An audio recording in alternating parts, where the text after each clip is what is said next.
오늘 우리에게 주시는 하나님 말씀은 마가복음 15장 16절에서 23절 말씀입니다.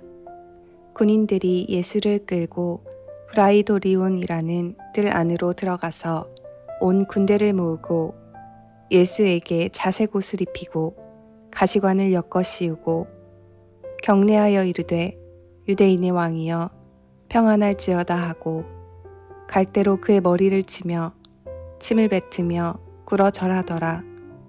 희롱을 다 한 후 자색 옷을 벗기고 도로 그의 옷을 입히고 십자가에 못 박으려고 끌고 나가니라.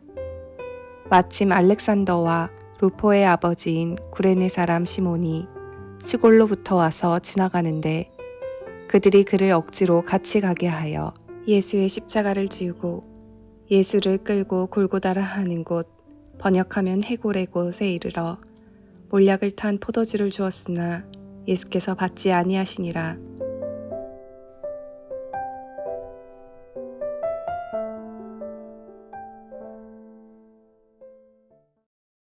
빌라도 총독은 유월절 특별 사면 카드를 써서 예수님을 석방시키려고 했지만 오히려 당연히 죽었어야 할 바라바가 석방되는 어이없는 상황이 벌어지고 맙니다.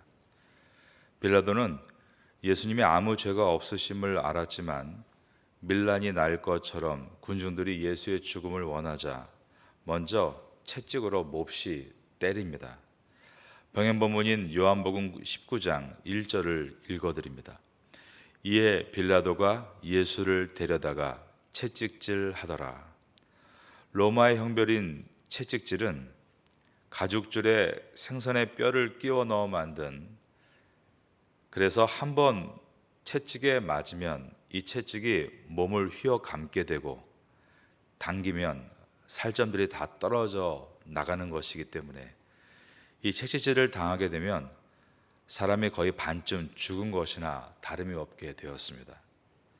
요한복음 19장 1절에서 로마 군인들이 예수님을 채찍질한 후에 2절에서 군인들이 가시나무로 관을 엮어서 예수님의 머리에 씌우고 자색 옷을 입히고 유대인의 왕이여 평안할지어다 라고 조롱하면서 손으로 때렸다라고 되어 있습니다.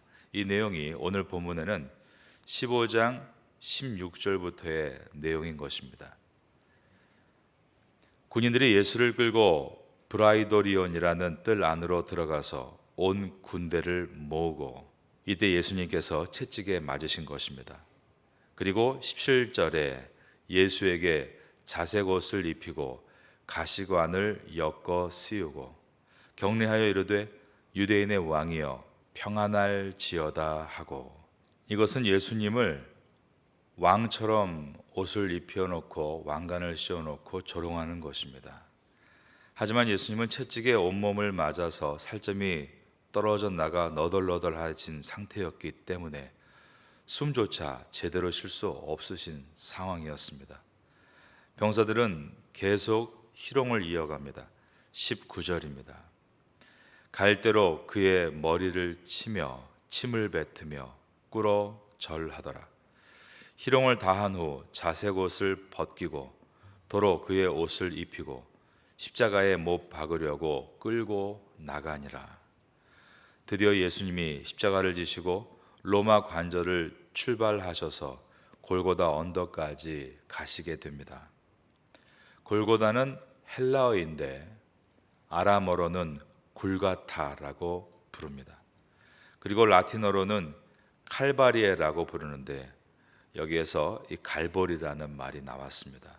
오늘 우리가 부른 찬송가 150장의 가사는 갈보리산 위에 십자가 섰으니 주가 고난을 당한 표라라고 되어 있는데 예수님의 십자가가 선 갈보리산은 바로 골고다 언덕을 뜻하는 것입니다.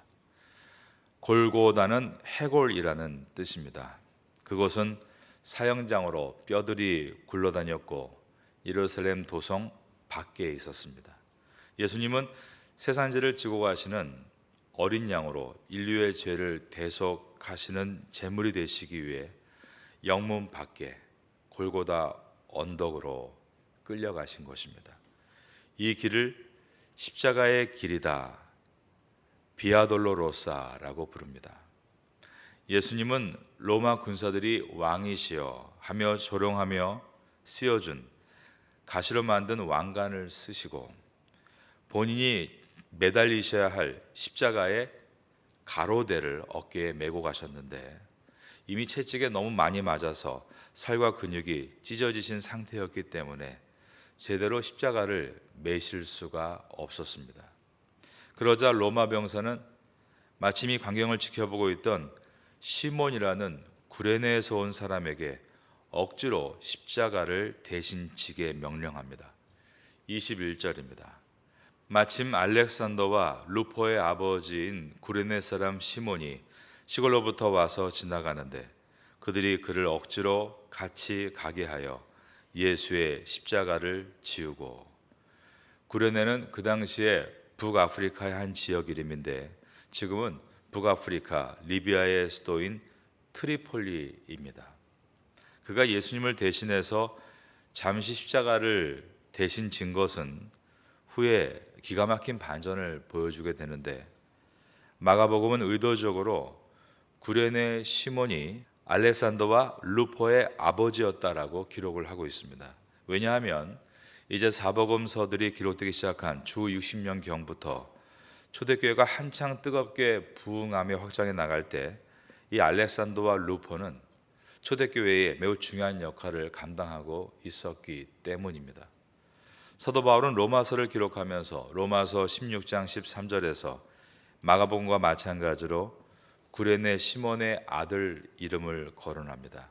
거기에는 시몬의 아들 루포가 나오고 또 시몬의 아내가 나오는데, 사도 바울은 특별히 시몬의 아내이자 루포의 어머니인 그 여인을 향해서 그 어머니에게 문안하라, 그의 어머니는 곧 내 어머니니라. 그가 초대교회에서 신앙의 귀한 본을 보인 믿음의 어머니다라고 소개를 한 것입니다. 그런데 오늘 본문에 보면 구레네 시몬이 예수님의 십자가를 자원해서 진 것은 아니었습니다. 다시 21절을 봅니다. 마침 알렉산더와 루포의 아버지인 구레네 사람 시몬이 시골로부터 와서 지나가는데, 그 다음 보니까 그들이 그를 억지로 같이 가게 하여 예수의 십자가를 지우고, 즉 억지로 졌다는 것입니다. 수동적으로 진 것입니다. 여러분, 가만 보면 우리는 사실 능동적인 믿음은 많이 부족합니다. 그럼에도 우리는 계속 십자가를 짓겠다 또 마음 먹고 나아갑니다. 구레네 시몬처럼 우리도 억지로 인내하고 나아갈 때가 많은 것입니다. 우리가 이 새벽에 예배에 참석하는 일도 예수님의 고난의 그 새벽의 시간을 우리가 기도로 채우기 위한 우리의 노력입니다. 교회에서 어떤 일에 봉사하면서 그것을 섬기는 일도 그것이 꼭 즐겁고 재미있어서 하는 일이라기보다 또한 우리가 주님의 몸된 교회의 한 부분을 대체하기 위해서 또 억지로 그 일을 할 때도 있는 것입니다. 우리의 능동적인 일, 억지로 하지 않는 일이란 어떤 것일까요? 이 새벽에 교회에 나오는 것이 아니라 아침잠을 벌기 위해 잠을 자는 것이 우리에게는 더 익숙하고 능동적인 일입니다. 우리의 능동적인 일이란 무엇입니까? 주일에 예배 빨리 드리고 또 내가 좋아하는 여가를 위해 어디론가 떠나서 운동을 하거나 내가 하고 싶은 일을 하는 것이 우리가 익숙한 능동적인 일입니다. 우리는 능동적으로 눈 뜨자마자 이 새벽 기도의 자리에 나와서 예배를 드리고 하루를 시작하고 능동적으로 교회에서 남아서 남을 위해 봉사하거나 섬기며 살지는 않는다는 것입니다. 우린 그렇게 완벽한 이상을 갖고는 있지만 사실은 모든 삶에서 억지로 또 한 번 침을 꿀꺽 삼키고 그 일을 할 때가 더 많은 것입니다. 왜냐하면 주님의 일이란 땅의 것이 아니라 메이드 인 헤븐, 하늘의 것이기 때문입니다. 우리는 근본 가운데 여전히 세상의 것이 남아있는 연약한 인생입니다. 그래서 능동적인 것들은 거의 대부분 땅의 것에 집착할 수밖에 없습니다. 그러므로 하늘의 것은 억지로 우리가 결단하고 그것을 붙잡아 나가야 하는 것입니다. 구레네 시몬은 억지로 십자가를 졌다라고 했습니다. 하지만 그 변화는 실로 놀랍습니다. 북아프리카의 구레네 사람 시몬, 구레네가 우리가 니그로라고 하죠. 흑인이라는 것입니다. 흑인의 가정이고, 또 오늘 본문에 보면 구레네의 어떤 중심가가 아니라 시골 출신인 사람이 유월절을 맞이해서 비록 아프리카인이지만 유대인이기 때문에 성지순례를 온 것입니다. 근데 그가 이렇게 억지로 십자가를 지게 됨으로 인해서 그의 가족이 초대교회의 기둥 같은 사람들로 일어나게 되었다. 이것이 초대 기독교의 역사입니다. 비록 억지로였지만 모든 일을 제쳐놓고 그 예수님의 힘겨워하는 가로대 십자가를 구레네 시몬이 대신 지고 예수님과 함께 걸으며 예수님을 만났던 이 시몬의 인생과 그의 가정은 이처럼 아름답게 변해 나갈 수 있었던 것입니다. 여러분이 지금 그냥 습관적으로 능동적으로 익숙하게 사는 방식이 아니라 예수님을 만나고 난 다음에 여러분의 삶 가운데 억지로이지만 결단하고 그 길을 걷는 일들은 무엇이 있습니까? 여러분, 그 일이 여러분에게 떠올려지고 있다면 여러분들은 예수를 따르고 있는 크리스찬입니다. 그러나 그것이 너무 무거워서 내 몸이 땅속에 박히는 것 같은 중압감도 분명 느끼고 있을 거라 생각합니다. 그러나 주님께서는 이것에 대해서 이렇게 긍정적으로 말씀하셨습니다. 그것은 우리가 땅속에 박히는 것처럼 한 알의 밀알이 땅에 떨어져 썩는 것은 오히려 우리에게 30배, 60배, 100배 열매를 맺는 은혜로 돌아오게 될 것이다 라고 하신 것입니다. 여러분들, 예수님은 꿋꿋하게 비아 돌로로사 십자가의 길, 그 길을 끝까지 걸어가셨습니다. 우리들도 우리에게 맡겨진 소명에 대해서 끝까지 걸어간다면, 그것이 올 한 해의 마지막 순간까지 멈추지 않고 걸어간다면 반드시 여러분 안에 주님께서 계획하시고 인도하시는 놀라운 30배, 60배, 그리고 100배의 결실이 여러분의 신앙 속에, 여러분의 인격 속에, 여러분의 사역 속에 일어나게 될 줄로 믿습니다. 이 은혜를 기억하는 성도가 되시기를 예수님의 이름으로 축원합니다. 22절과 23절입니다. 예수를 끌고 골고다라 하는 곳, 번역하면 해골의 곳에 이르러 몰약을 탄 포도주를 주었으나 예수께서 받지 아니하시니라. 예수님께서 몰약을 탄 포도주를 받아 마시지 않으신 까닭은 이 몰약을 탄 포도주는 마취제였기 때문입니다. 마태복음에는 쓸개를 탄 포도주다라고 번역되어 있습니다. 십자가는 사람을 빨리 죽이기 위해서 주는 사형틀이 아닙니다. 사람을 최대한 마지막까지 고통을 안겨주다가 죽게 만드는 잔인한 사형틀이었습니다. 건강한 사람은 일주일 동안도 살았다고 합니다. 얼마나 고통스러운지 그의 가족은 로마 병정을 매수해서 더 많은 이 몰약을 탄 포도주를 밑돈을 주면서 주게 했습니다. 그래야만 버틸 수 있는 고통이었기 때문입니다.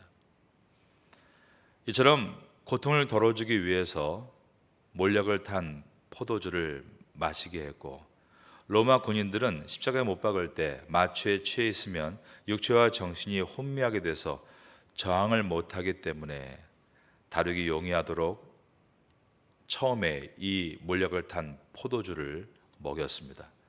그러나 예수님은 마치 도살장에 끌려가는 어린 양과 같이 아무런 저항을 하지 않으시고 이 모든 고통을 인내해 나가십니다. 예수님께서 끝까지 몰약을 받지 않으신 이유는 오직 한 가지입니다. 바로 그 이유는 십자가의 고통을 조금도 감하지 않고 다 받으시기 위해서였습니다. 예수님께서 훗날 부활하시고 나의 손의 못자국과 내 옆구리의 창자국을 만져보라 라고 하신 것은 내가 너희들의 모든 고통을, 아니 그 이상의 고통을 경험해 보았다라는 우리의 삶을 동감하는 주님의 마음을 표현하신 것이었습니다. 여러분, 주님은 우리의 모든 것을 다 아시는 분이다라고 할 때 우리는 이렇게 말할 수 있습니다. 주님이 나의 아픔을 어떻게 아시겠습니까? 내 가족의 아픔을 어떻게 이해하시겠습니까? 나의 육체의 병의 고통을 어떻게 이해하시겠습니까? 그러나 주님께서는 말씀합니다. 나는 그날 너의 그 모든 고통을 이해하기 위해 몰약을 탄 포도주를 입에 대지 않았다. 주님은 우리의 모든 고통과 아픔을 채우려 하신 하나님이신 것을 오늘 본문이 보여주고 있는 것입니다. 우리는 고통에 대해서 많은 생각을 해볼 필요가 있습니다. 이 고통에 대한 생각을 하지 않을 때 우리는 남의 고통을 쉽게 말하는 잘못을 범할 수 있기 때문입니다. 예수님은 이 모든 고통을 채우려 하신 분이기에 결코 우리에게 함부로 말씀하지 않으십니다. 힘들지? 얼마나 힘드니? 나도 그 아픔을 알고 있단다. 우리가 성도로서 점점 성숙해 나아간다는 것은 비록 우리가 상대방의 모든 고통, 가정의 고통, 육체의 고통을 다 겪는 것은 아니지만 그리스도를 닮아가는 인생이 될 때는 적어도 상대방의 아픔을 함부로 헤아리지 않는 성숙함을 갖게 되는 것은 주님은 이 모든 십자가의 고통을 다 인내하시고 그리고 우리를 바라보실 때에도 우리에게 불평하시거나 왜 나를 버리고 도망쳤느냐, 왜 나와 함께 십자가의 길을 걷지 않느냐라고 하신 것이 아니라 그들에게 끝까지 위로와 사랑으로 함께 하셨기 때문입니다. 예수님의 이 놀라운 은혜와 사랑을 다시 오늘 이 아침에 만나게 됩니다. 월요일 이 아침도 주의 말씀을 붙들고 세상에 나아가 많은 사람들을 이해해주고 보듬어주고 또 겸손하게 섬길 수 있는 우리가 되면 좋겠습니다. 이러한 은혜가 우리 모두에게 임할 수 있게 되기를 마지막으로 예수님의 이름으로 축원합니다.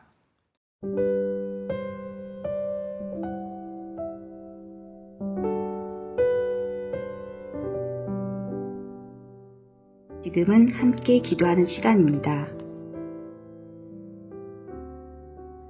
2월의 공동기도 제목은 첫째, 모든 성도가 마가복음과 요엘서, 생명의 삶 큐티를 통해 신앙의 기초를 다지게 하소서. 둘째, 주일, 새벽, 금요 예배 말씀을 통해 거룩이 회복되게 하소서. 셋째, 각 구역 예배가 말씀으로 시작되고 말씀으로 깊어지는 사랑의 공동체가 되게 하소서. 넷째, 태국 예배부가 말씀으로 일어나게 하소서. 말씀을 붙잡고 기도하는 귀한 시간 되시기를 소망합니다.